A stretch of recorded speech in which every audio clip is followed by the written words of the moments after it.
Hello everyone, this is Bridge from Pradeep Agarwal Academy. I'll be teaching you chemistry here. Today we'll be starting with the first chapter of our syllabus, that is chemical reactions and equations.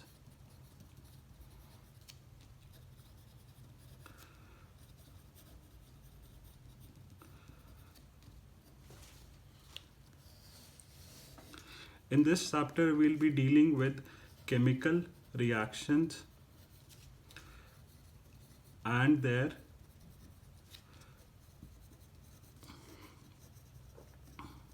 representations.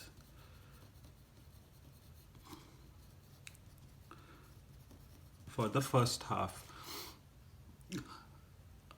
So to understand these topics, we need to recapitulate one of the important topics from class 9th, that is how to write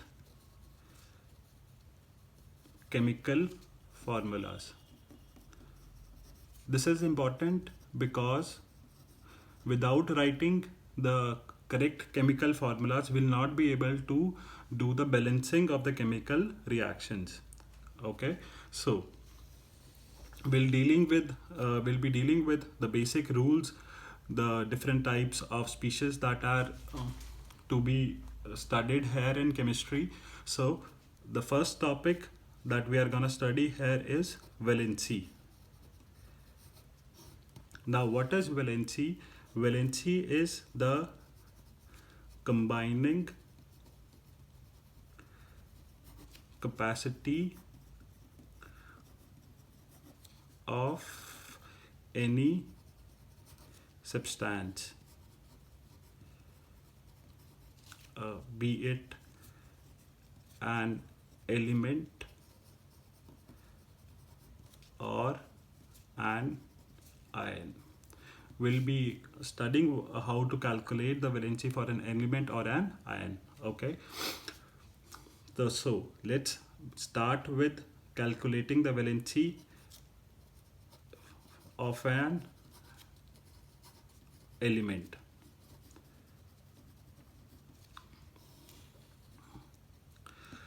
To get idea about the valency of an element, we need to understand its electronic configuration.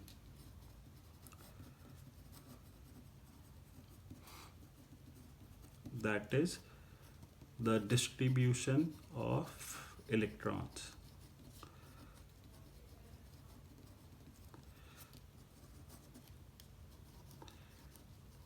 I'll be giving you certain examples here, and then we'll be able to calculate the valency for an element. For example, sodium, represented by Na. Its atomic number is 11 and its mass number is 23. The electronic configuration can be written in the following manner. These are 4 shells K, L, M, N. The first shell is K, second is L, third is M, and fourth one is N. The first shell can contain maximum of 2 electrons. The second shell can contain maximum of 8 electrons. The third shell will be having 1 electron, because the total number of electrons in a sodium atom is 11. Number of electrons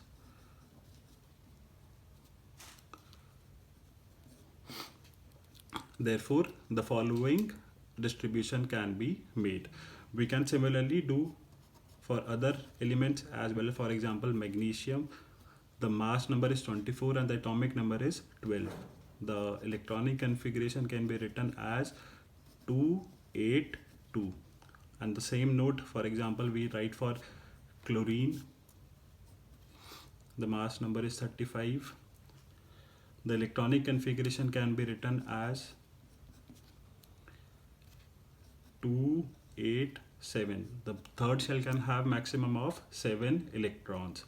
Do not confuse get confused with this mass number. Chlorine has two isotopes. The one has mass number 35, the other has mass number 37, but both of them have the same number of electrons because the atomic number is same. So we can write it as chlorine 1737. Both will have the same electronic configuration.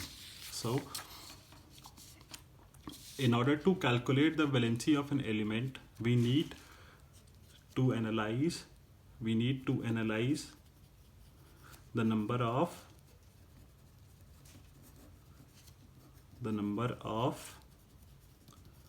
valence electrons. Now the valence electrons are present in the outermost shell.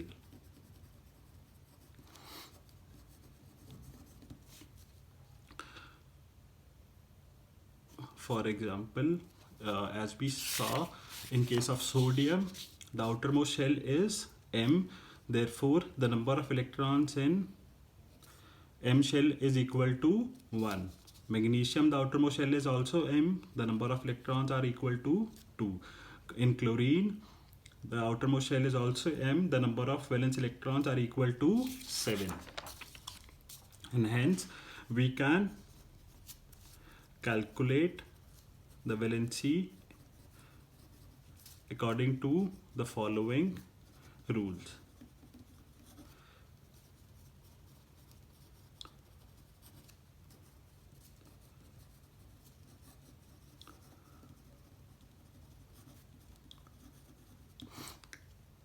If the number of valence electrons are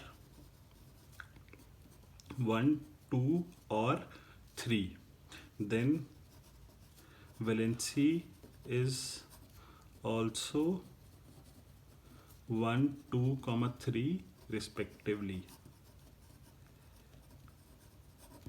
Example, sodium KLM 281, magnesium 12 282, aluminium 283. Therefore, the valency of sodium is equal to 1, valency of magnesium is equal to 2, valency of aluminium is equal to 3.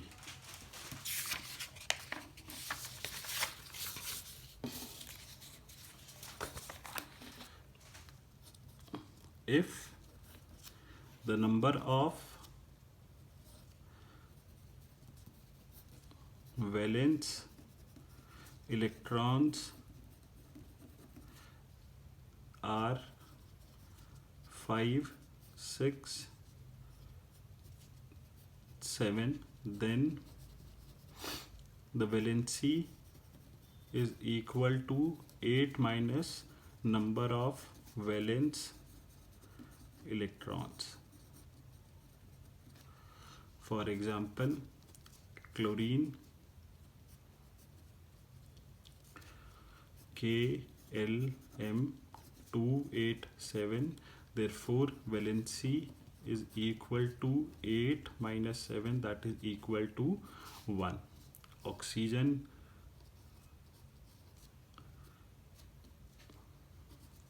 KLM 26, valency is equal to 8 minus 6 equal to 2. Carbon 612 KLM 24, valency is equal to 8 minus 4, that is equal to 4. So now up to this point we have seen that how to calculate the valency for an element. Now we'll be moving further to calculating the valency for an ion. Let's discuss what is an iron. Iron is an species having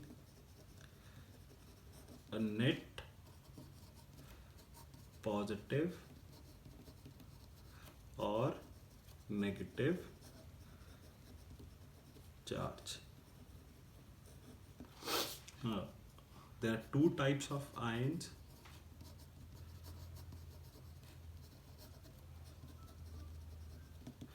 A cation, this is positively charged,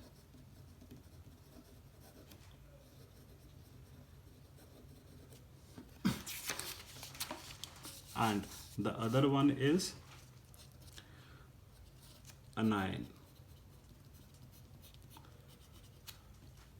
This is negatively charged. I've highlighted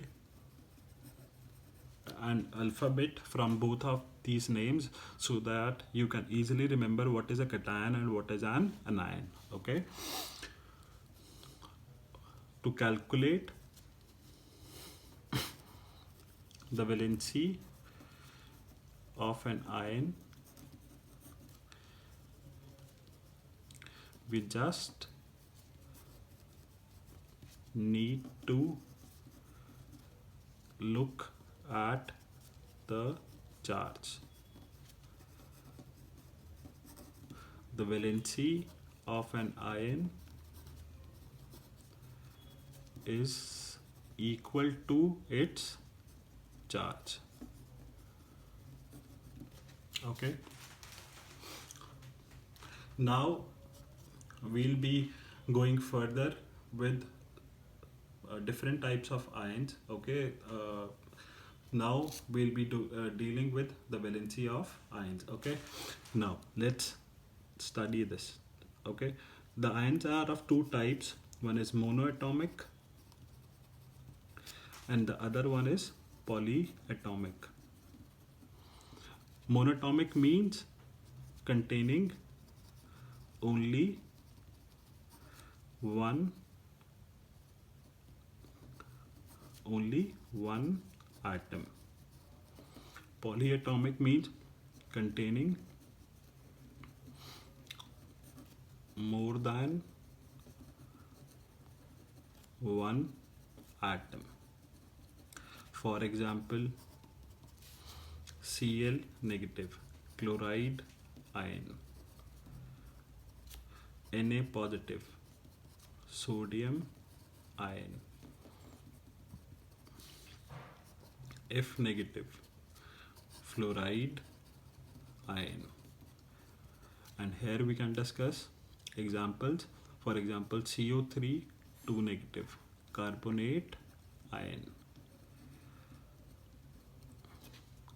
SO4 2 negative, sulfate ion, and a number of others. Okay. Now the valency of any ion is equal to its charge. Okay. Suppose any ion has a unit positive or a unit negative charge. Such type of ions are known as monovalent ions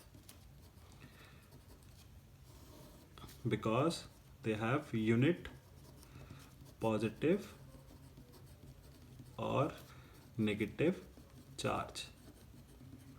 Since we have already discussed that the valency of any ion is equal to its charge, therefore valency of such ions is equal to 1.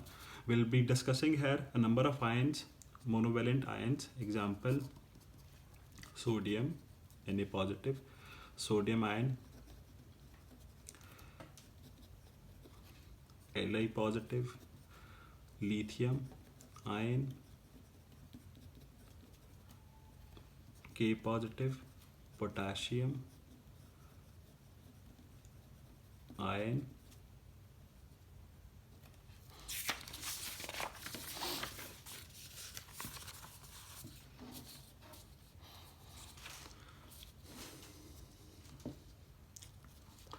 OH negative. This is the polyatomic ion. Hydroxide ion. In this category, monovalent ions, will be discussing monoatomic as well as polyatomic ions. Okay. The next is nitrate ion. The next is HCO3 negative bicarbonate, or also known as hydrogen carbonate ion. The next one is F negative fluoride ion. The next one is HSO4 hydrogen sulfate ion. The other one is CH3COO negative acetate ion. The other one is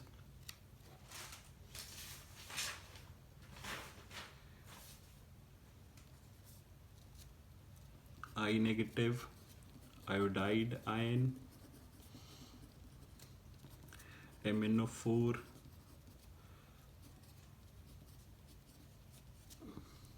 per manganate ion. We need to memorize the names as well as the chemical formulas for all these ions. If any other ions comes to our notice, we'll be discussing at the spot also. For the time being, we need to memorize these ions only. Okay. Next is divalent ions. These have 2 units of either positive or negative charge. Example, SO4 2 negative, sulfate ion. O2 negative, oxide ion. S2 negative, sulfide ion. Ba2 positive, barium ion. Mg2 positive, magnesium ion. Zn2 positive, zinc ion. Cr2O7 2 negative, dichromate ion. CO3 2 negative, carbonate ion.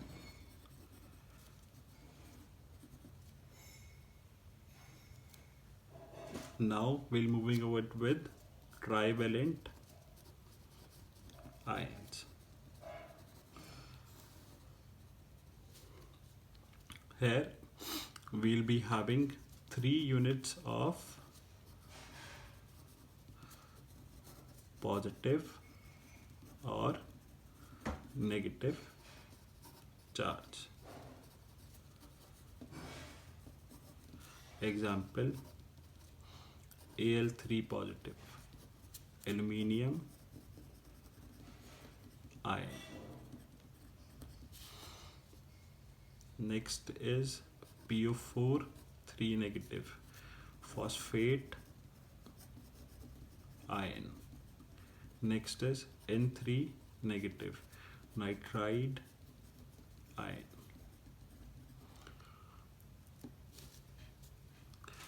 There are some special cases we need to discuss here. Okay.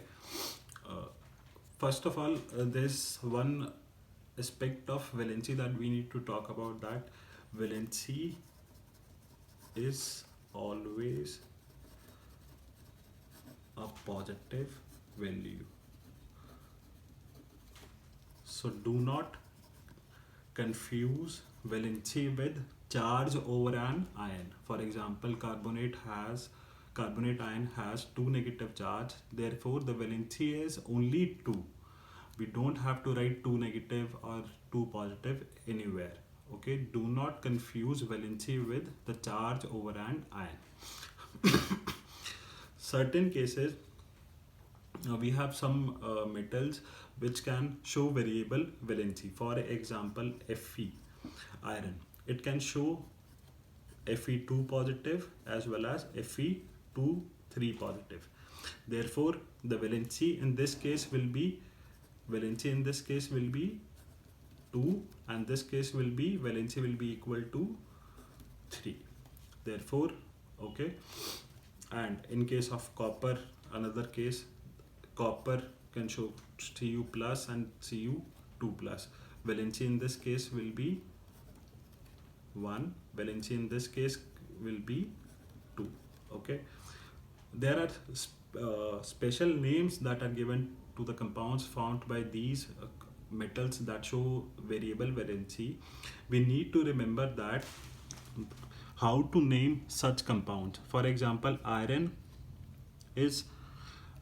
gets its name from its symbol known as ferrum, and copper is cuprum.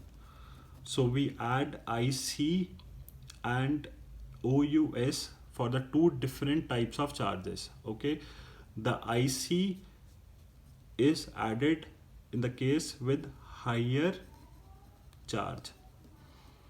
So in case of iron, we drop the UM and add IC. It is known as ferric ion. In case of copper, this is known as cupric ion. We drop this UM. Okay, so in case of this, when we when we add names to this lower charges, we add OUS for the lower charge. So this is known as ferrous. We drop UM and add OUS. In this of copper, this is known as cuprous. Okay, so this is all we have started with regard to the aspect of calculating valency, because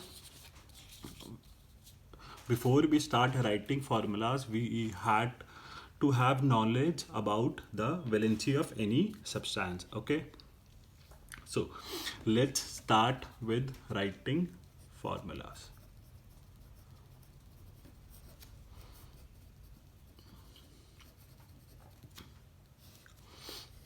So okay, we'll start with an example, and then I'll elaborate all the steps. The first example we're gonna pick up is aluminium oxide. Okay, now the first step, write the symbols.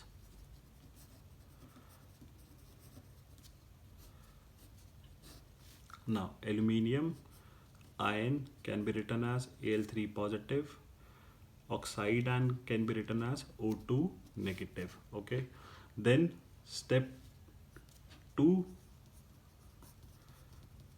write these charges below them without the positive or a negative charge. Step 3 is cross multiply. Thus we have already studied how to cross multiply. Now cross multiply this with this and this with this. Step 4 is simplify. Now here the simplification can be only done as Al2O3.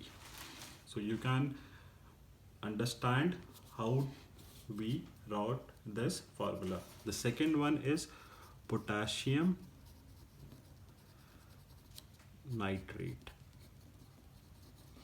For example, potassium The first step is writing the symbols. Potassium is K positive, nitrate is NO3 negative. Then we have to write the charges below them. This is 1, this is also 1. Then we have to cross multiply. This is like this, and we have to simplify. Remember, we do not write the one that is obtained. We do not write these ones. Note here, do not write ones. Okay. Third is calcium carbonate. Calcium is Ca2 positive, carbonate is CO3 2 negative. This is 2, this is 2. We cross multiply. Now the important aspect comes into play, that we have to simplify. Now 2 and 2 can be simplified as 1 and 1. We have to simplify the charges. This can be written as CaCO3.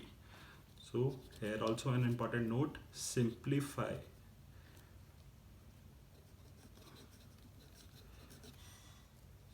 the numbers. Okay. Okay, next is fourth example is ammonium sulfate.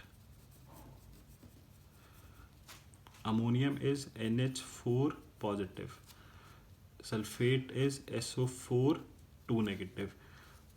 Okay, ammonium, remember this is special case.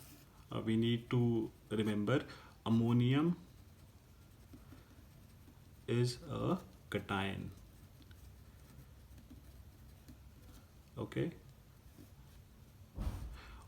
among all the cations we encounter, most of them are formed by metals. This is the only non-metal that forms a cation, so this is a special case. Okay, now we need to write the charges. This is 1, this is 2. We cross multiply. Now we write the formula as NH4 whole twice SO4. So now why did we use this parenthesis? This is the rule that whenever a polyatomic ion,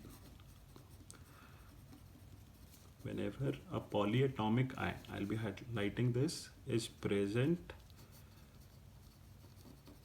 more than 1 in number, we use parenthesis.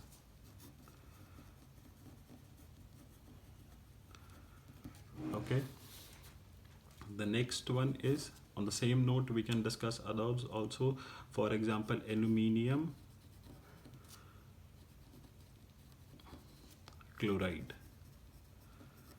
Aluminium is Al3 positive, chloride is Cl negative, 3 1. We write as AlCl3. Now notice that chloride ion is present in 3 numbers, but this is not a polyatomic ion, therefore we did not write the parenthesis. Okay, chloride ion is not a polyatomic ion. Okay, next is magnesium hydroxide. Now magnesium is Mg2 positive, OH negative is hydroxide ion. Write 2, write 1 here. This is cross multiply.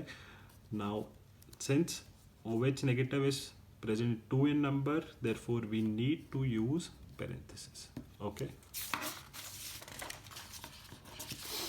now there are important examples. Okay, next let's move with ferrous chloride. Now we to remember, this can only also be written as iron 2 chloride. We just saw that ferrous is the one that has two charge over the iron atom. This is known as the stock notation. The charge is written in Roman numerals. We also need to learn this. This is very simple. Just we have to write the name of the atom followed by the charge in the parentheses in Roman numerals. Okay, let's say this is simple because here we get an idea about the charge as simple as that with just by looking at the name of the compound. Okay, now Fe, ferrous is Fe2 plus, chloride is Cl negative 2, 1 multiply FeCl2. Next is ferric chloride. Now this can also be written as iron 3 chloride. Stock notation, this is Fe plus 3 Cl negative 3 1 cross multiply FeCl3. Okay, next zinc chloride. Zinc is Zn2 positive, Cl negative 2 1 ZnCl2. Okay, so this is the topic we have discussed today. So students are advised to keep safe, keep themselves safe at the places. Okay, just keep learning these topics through these videos. I'll be posting more videos time and again. I'll be also be posting an assignment based over this. Okay, all the best. Have a nice